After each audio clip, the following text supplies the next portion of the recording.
একটা uric acid নিয়ে মানে প্রচুর একটা মিথ রয়েছে, এবং এটা নিয়ে যখনই আমি কথা বলি প্রচুর সমস্যা, যে ইউরিক অ্যাসিড কিসে বাড়ে। এবং খুব কমনলি লোকে বলে যে মুসুর ডাল, টমেটো, এই একটা ব্যাপার চলে আসে।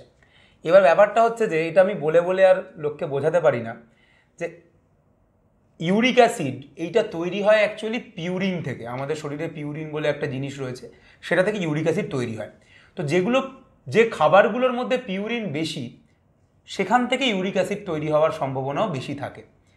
এইবার কেন এই মিথটা এলো যে মুসুর ডাল বা টমেটো এগুলোতে কেন? কারণ এগুলোতে পিউরিন আছে, কিন্তু যেটা আমাদের বইতে লেখা রয়েছে ডাক্তারির, যে ইউরিক অ্যাসিড বাড়ে শুধুমাত্র অ্যানিমেল পিউরিনে, প্রাণীর থেকে যে পিউরিন পাওয়া যায় তাতেই বাড়ে, এবং সেইটা মেনলি দু তিনটে জায়গাতে থাকে, যেরকম সামুদ্রিক মাছ এবং রেড মিট।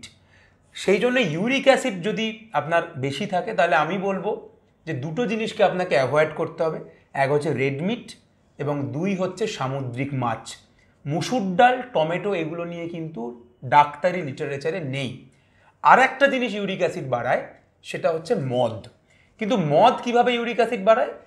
মদ হচ্ছে আমাদের শরীর থেকে ইউরিক অ্যাসিড বেরোতে বাধা দেয়, সেইভাবে মদও ইউরিক অ্যাসিডকে বাড়াতে পারে। তাই যাদের ইউরিক অ্যাসিড বেশি তাদের তিনটে জিনিসে মেনলি বাধা: সামুদ্রিক মাছ, রেড মিট, মানে তার মধ্যে মাটন, বিফ, সমস্ত রেড মিট চলে আসে, এবং 3 নাম্বার হচ্ছে মদ। এই তিনটে জিনিসকে অ্যাভয়েড করতে হয়। কিন্তু আমি যখনই এই কথাগুলো বলি আমি দেখি লোকে আমাকে বলে যে আমার তো মুসুর ডাল খেলেই ব্যথা হয়, আমার তো টমেটো খেলেই ব্যথা হয়। তাহলে আপনি খাবেন না। যদি আপনার মনে হয় এটা যে আমার এটা খেলেই ব্যথা হচ্ছে, তাহলে আপনি অ্যাভয়েড করে দিন। কিন্তু ডাক্তারি শাস্ত্র অনুযায়ী ইউরিক অ্যাসিড বাড়ার এই মেনলি তিনটে কারণই রয়েছে: এক, সামুদ্রিক মাছ; দুই, রেড মিট; তিন, মদ। আর এছাড়া কিছু কিছু ক্ষেত্রে যে সমস্ত খাবারে খুব বেশি ফ্রুক্টোজ থাকে সেটা। তবে উদ্ভিদজাত পিউরিন কিন্তু ইউরিক অ্যাসিড বাড়ার কারণ নয়।